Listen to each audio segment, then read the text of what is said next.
utang 35 miliar. Itu ngadepinnya gimana, Pak? Kuncinya ini jadi cicak musola.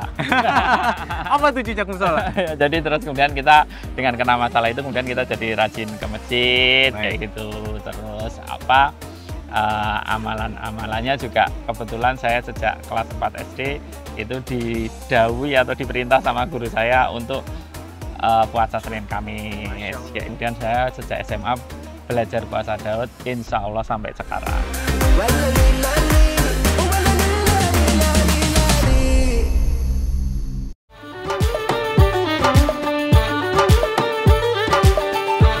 Assalamualaikum warahmatullahi wabarakatuh. Pejuang Langit, pagi ini saya sangat bersemangat ikut berbagi sembako gratis yang dilakukan Mas Ferry, seorang pengusaha asal Yogyakarta. Sebagai wirausahawan sejati, Mas Ferry berhasil melewati berbagai ujian dengan tenang. Salah satunya lolos dari jerat hutang 30 miliar. Semua kesulitan berhasil ia lewati berkat amalan rutin puasa Daud yang tak pernah putus selama 20 tahun. Masya Allah. Kini Mas Ferry bisa merasakan keberkahan dengan menjadi sosok miliarder dan juga dikaruniai anak-anak soleh penghafal Al-Quran. Masya Allah.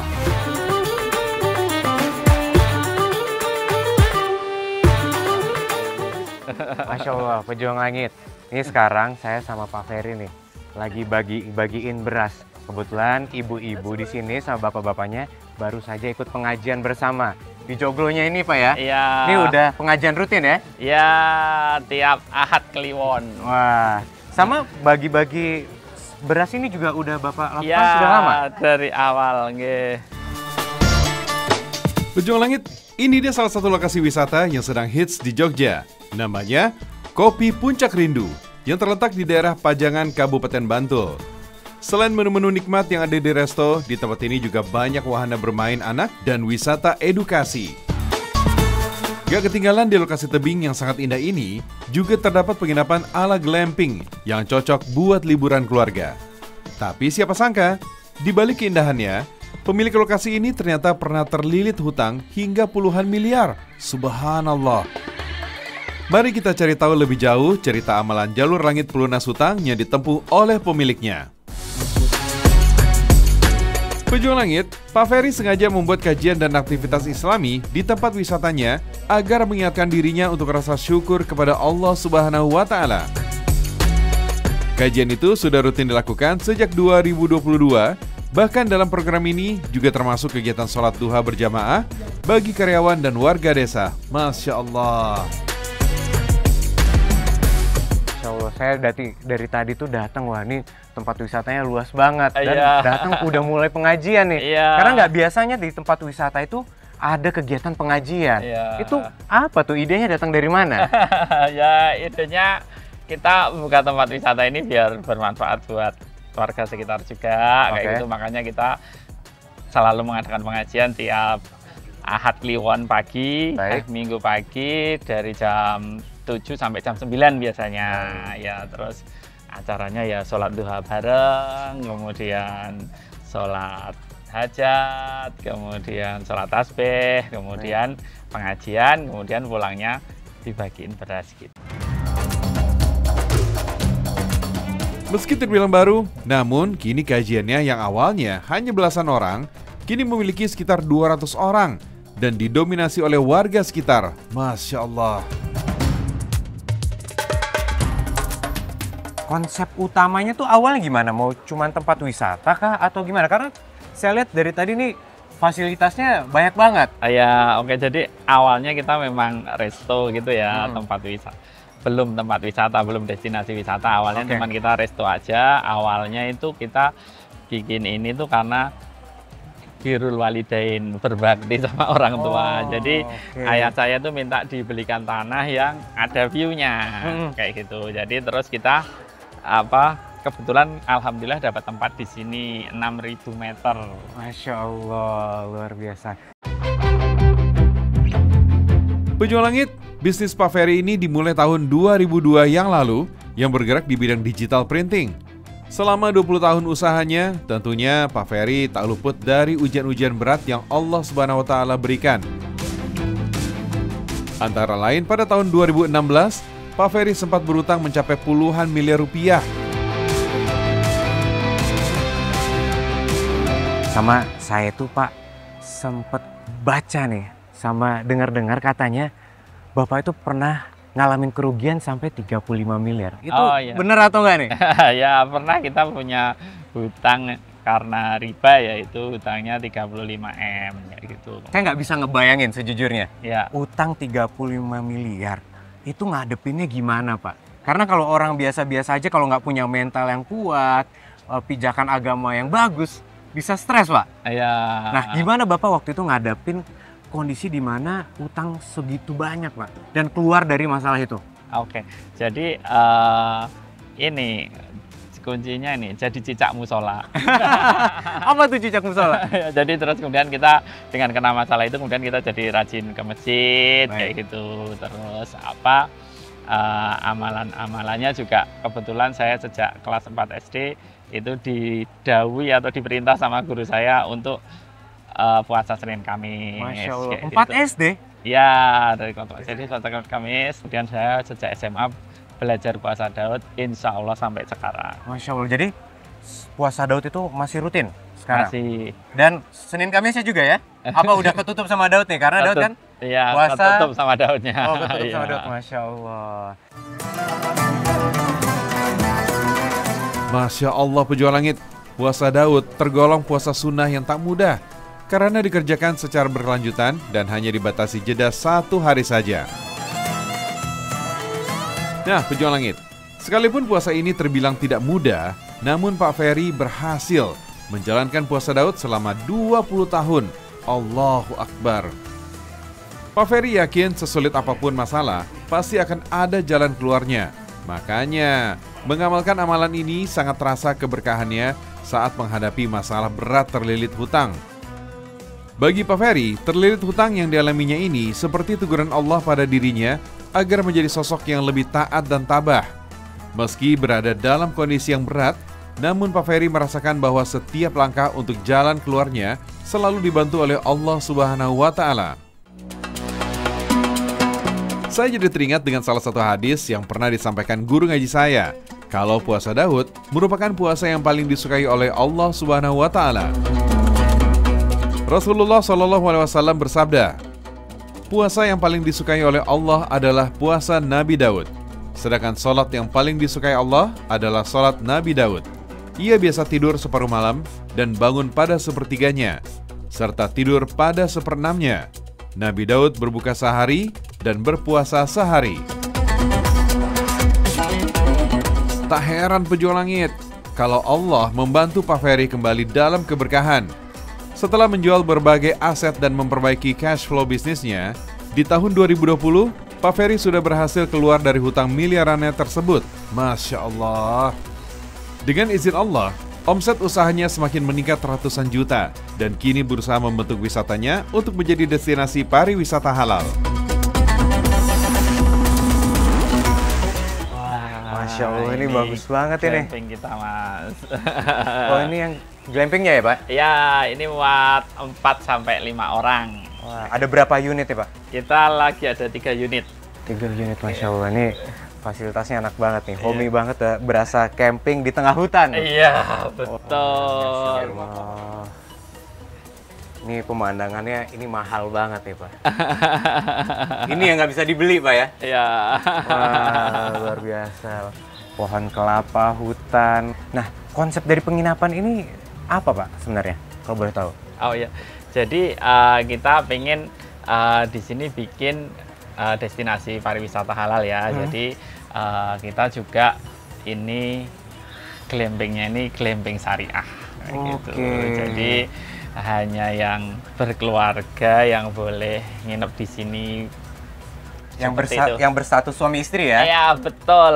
Iya, iya. Nah. Ya, jadi kita pengen membuat konsep wisata halal. Kebetulan sekitar 3-4 tahun yang lalu saya belajar ke Malaysia dan ke beberapa negara yang lain itu udah menerapkan konsep pariwisata halal.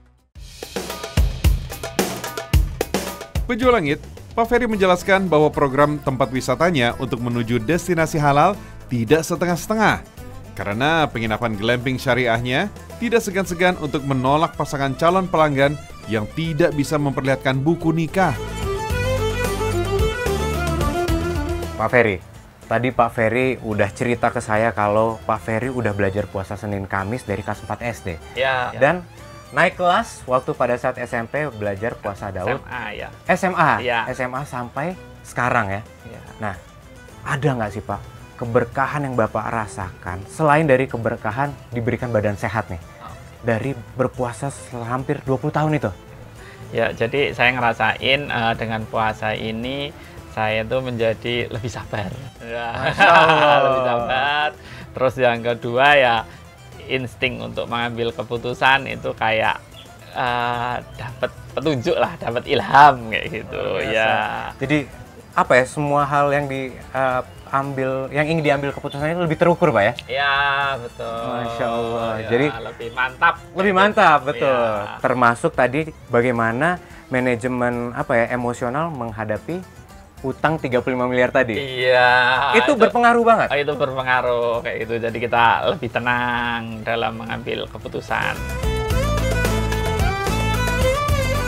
Sekarang ini Pak Ferry udah punya berapa anak, Pak? Oh ya, alhamdulillah saya istri 1, kemudian anaknya 5. Masya Allah, ya, 5. Paling besar? Paling besar berapa? umur SMA kelas 1. Alhamdulillah mondok di Kebumen, Pondok Al Ihsan wa Taqwa. Alhamdulillah sudah 30 juz, mohon doanya semoga istiqomah. Kemudian anak yang kedua mondok juga di Kebumen, udah dapat 25 juz, mohon doanya. Kemudian yang ketiga mondok juga di Kebumen, yang keempat mondok di Pati di Kajen. Yang terakhir masih 1,5 tahun. Ya alhamdulillah ada ya, jadi anaknya menjadi penyejuk hati, nggak aneh-aneh, manut-manut. Mau juga dipondokin kayak gitu.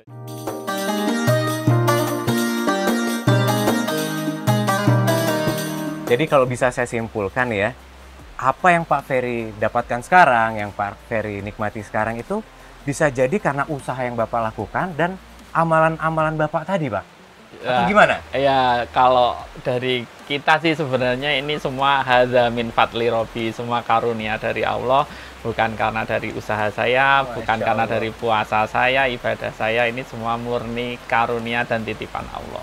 Pejuang Langit, tuh dengar kata Pak Ferry, semua yang kita dapatin sekarang itu adalah titipan Allah. Jadi jangan berbesar hati, udah gitu menganggap semua ini adalah hasil kerja keras kita. Nanti malah jadi sombong, Pak ya? Iya, betul, kita jadi malah sombong kalau ngerasa ini semua dari hasil kerja keras. Pejuang Langit, istiqomah Pak Ferry dalam berpuasa Daud, bersedekah, dan menjaga sholat duhanya membawa beliau menjadi sosok yang diteladani, bahkan dicintai ratusan karyawannya. Gak hanya itu saja Pejuang Langit, Pak Ferry masih memiliki jalur langit lainnya. Kali ini untuk karyawannya, program mengumrohkan karyawannya setiap tahun. Masya Allah. Dan saat ini saya akan bertemu dengan Bu Yati, karyawan Pak Ferry yang mendapatkan keberkahan umroh gratis itu.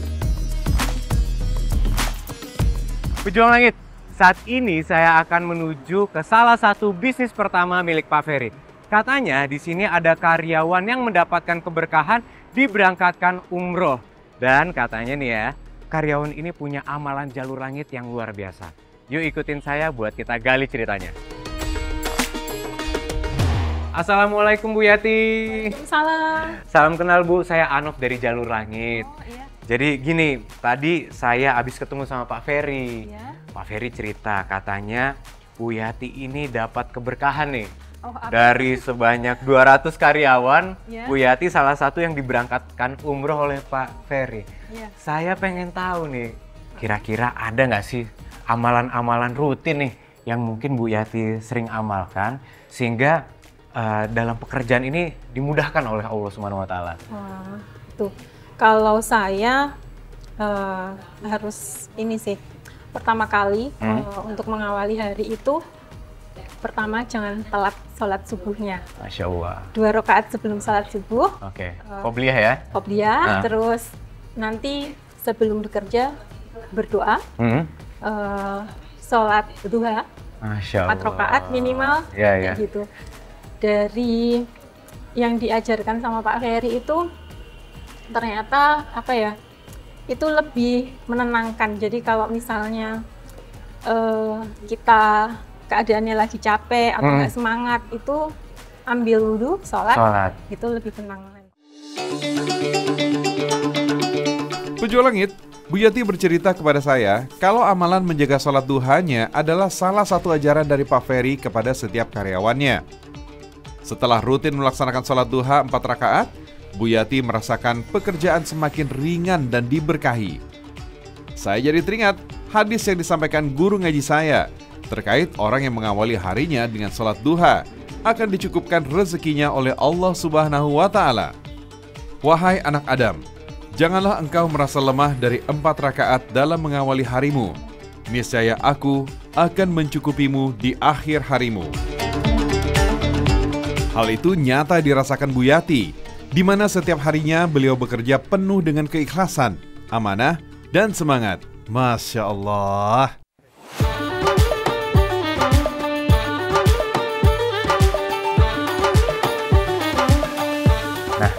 Bu, tadi saya ngeliat waktu pas di sana, ini kelihatannya Bu Yati rajin zikir nih. Sebenarnya ini kalau ada waktu senggang dan daripada melamun mending sambil zikir ya?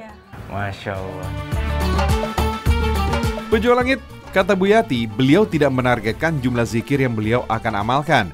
Beliau akan melakukan sebanyak-banyaknya. Masya Allah.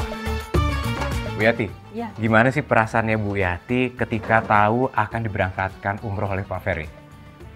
Waktu itu sama sekali nggak nyangka ya Mas ya. Jadi saya malah kaget karena Pak Ferry bilang besok giliran Mbak Yati yang berangkat umroh. Gitu. Masya Allah. Itu deg-degan nggak?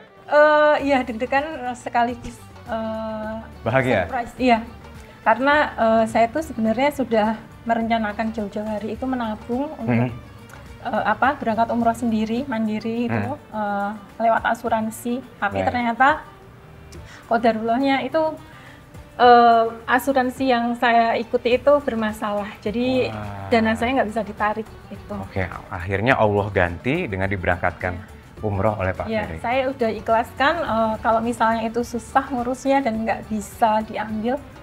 Saya udah ikhlas, udah nggak apa-apa. Insya Allah rezeki nggak bakal tertukar.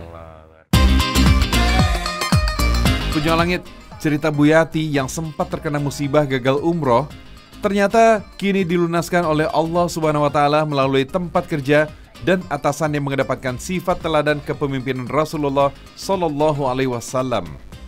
Tentunya ini juga terlepas dari amalan, usaha, dan keikhlasannya. Allahu Akbar. Masya Allah, Pejuang Langit. Apa yang dilakukan oleh Pak Ferry ini sejalan dengan ajaran Rasulullah Sallallahu Alaihi Wasallam, di mana Rasulullah pernah mengajarkan bahwa sebagai pemimpin kita itu harus memberikan motivasi dan penghargaan bagi karyawan yang sudah mendedikasikan dirinya untuk kita. Nah ini nih sejalan nih dengan kisahnya Bu Yati nih, karena dia udah tulus bekerja, akhirnya mendapatkan keberkahan diberangkatkan umroh oleh Pak Ferry. Masya Allah.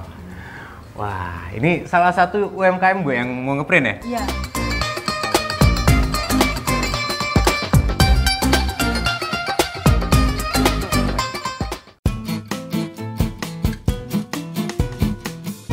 Pejuang Langit, mungkin Pejuang Langit belum tahu nih, ada hal menarik. Mas Evan ini baru beberapa bulan lalu menjadi seorang mu'alaf, tapi kepeduliannya dia buat lingkungan sekitar itu sangat luar biasa. Banyak sekali orang yang mendapatkan keberkahan dari apa yang dilakukan oleh Mas Evan.